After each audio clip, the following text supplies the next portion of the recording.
This episode of Mogul is brought to you by Bud Light. Let me just open up this can of Bud Light. I think I'll join you. Yes, there you go. Long day at work. Why not? Mm-hmm. Cheers. Cheers. Recently, I caught up with my friend Jamila Lemieux.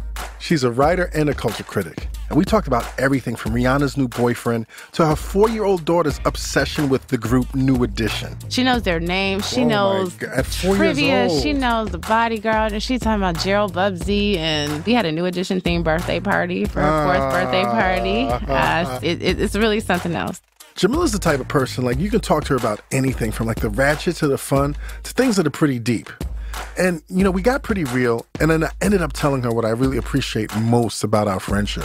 One of the things that I'm fascinated with, particularly with you and just a whole crew of Black women feminists, is that just how you guys really continue to open up my perspective. And, you know, the popular Kendrick song, Be Humble, where I see a lot of my peers just rushing to, like, counter and just argue. It's just like, let me just be humble because I'm fascinated at looking at perspectives that make me realize my own sexist shortcomings. Mm-hmm. That is the thing about you that stands out for me, right? So you just kind of hear this, like, I want to be the one who's the most now. I want to be the king or queen of wokeness. Right. As opposed to, like, I want to listen, I want to learn. And I think that's important, you know, but these are things I think about and these are things I care about. Right. I wish that more people were willing to do that work because it's uncomfortable. Right. You know, it is uncomfortable. Yes.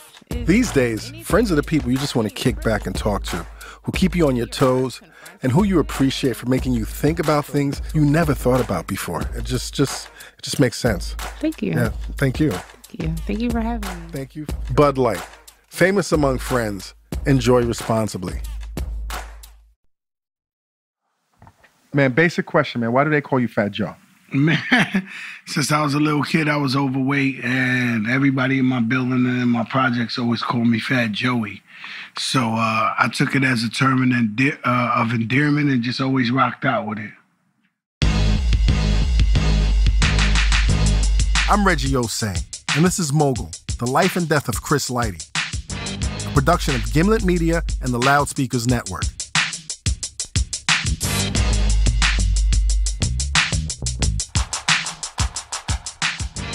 All right, so we're halfway through this story, but we really wanted to pause to do something a little different before we tell the rest of Chris's tale.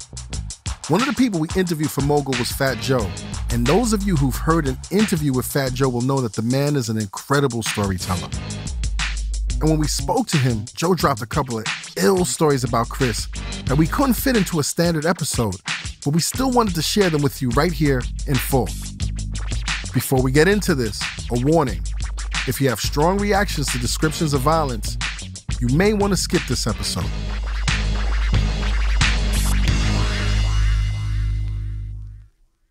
When Chris Lighty first met Fat Joe, it was in the early 1990s.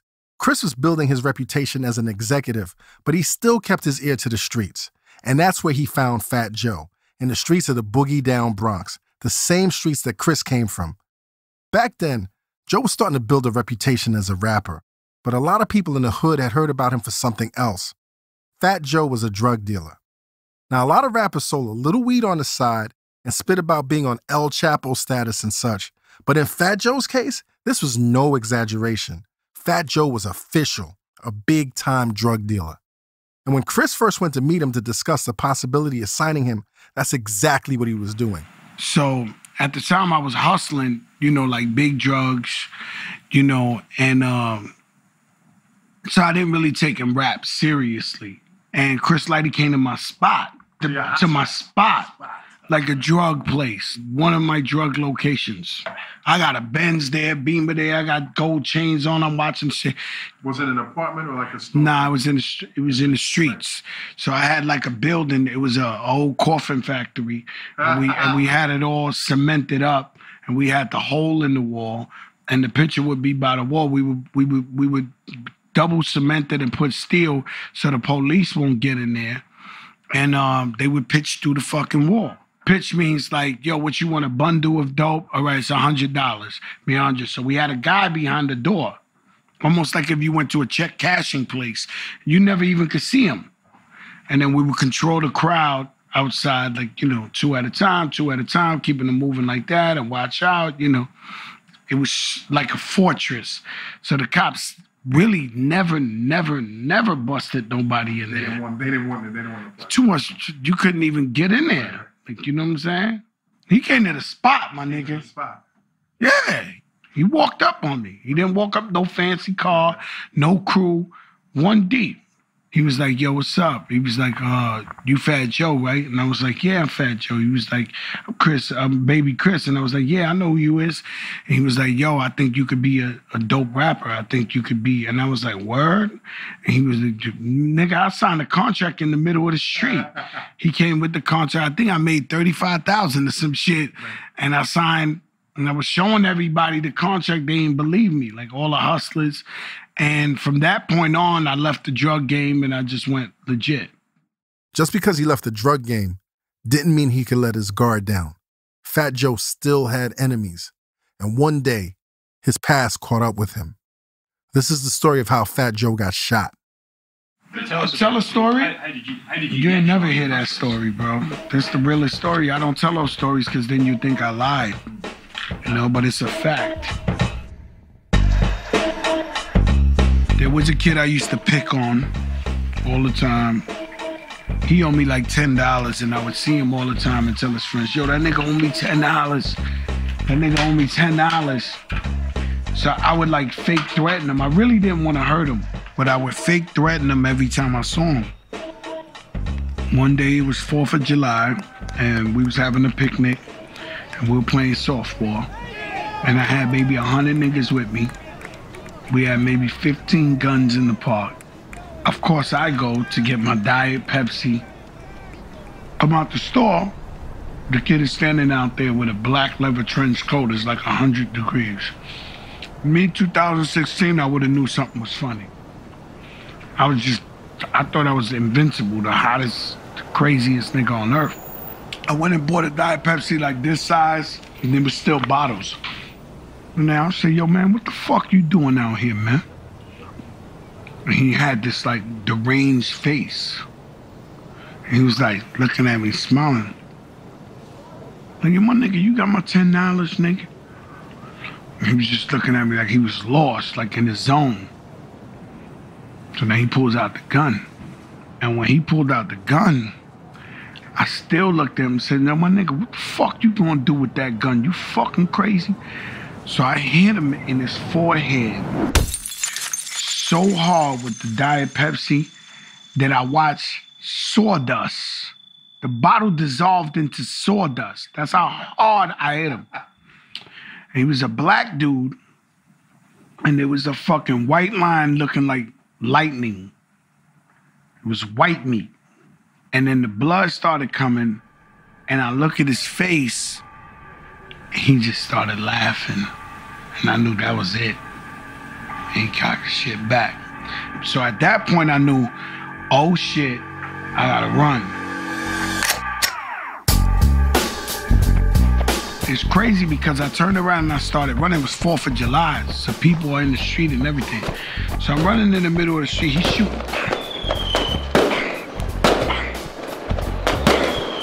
Right? And I'm running in the middle of the street, and at one point, I could have ran to the left where my car was at. I had 2 guns in my car.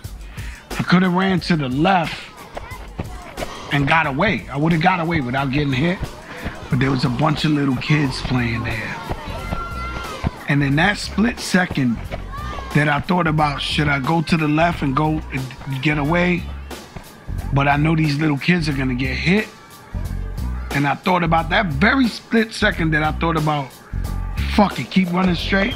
Bang, bang, I got hit twice. That very split second. Where'd you get hit? In my arm and in the side.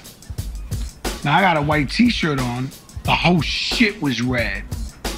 So I'm thinking he's chasing me down. I think he's behind me like, I know this guy gotta kill me. Like, I know he gotta finish this job. Like, you gotta kill him. So as I'm running, my shirt is all red. My mother's out there with my son Joey. My baby Joey was in the carriage. So as I'm running, I see my mom's looking at me.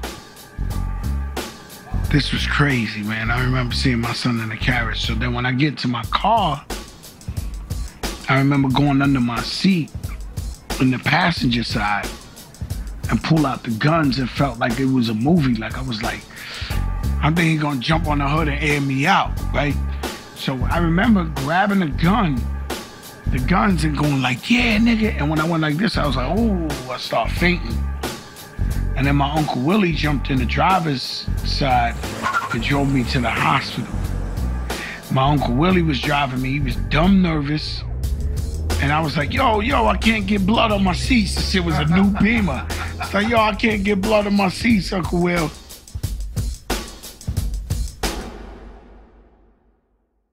So then they took me to the hospital. They cut my clothes off. The whole Bronx knew. It was like, they actually said I was dead. So it was like big hype. Fat Joe went into surgery and made it out on the other side alive. When he was recovering in the hospital, Chris Lighty came to see him, and he had only one question for his artist. He said, you good? I'm like, yeah, I'm good. He was like, okay, you ain't fuck up the money. You broke out.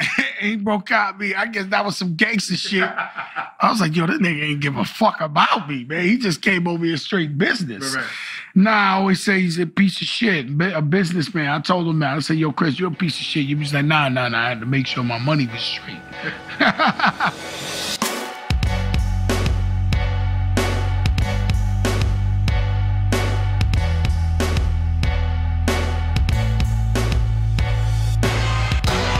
Next week on Mogul, we return to Chris Lighty's story, and he's got more chaos headed his way. Well, Buster would be downstairs. This is how slick he was. He would be downstairs, but he'll call the office. He'd be like, yo, let me speak to Chris. If I tell him he ain't here right now, here comes there's a check. And then see, you lied to me? You don't even know me, homie. You gonna lie to me? Was he serious? Very serious.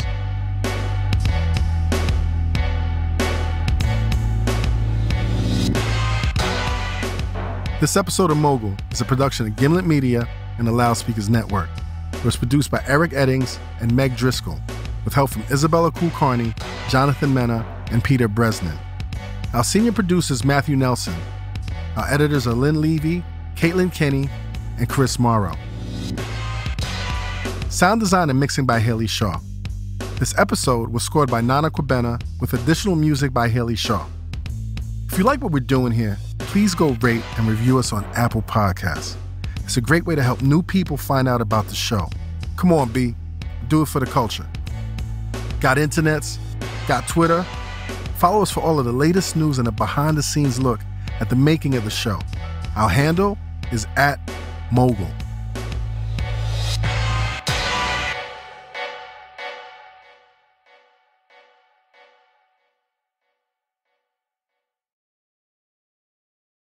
Thanks to our sponsor, Bud Light, the beer that's famous amongst friends. Go to budlight.com for more information, and please, internets, enjoy responsibly.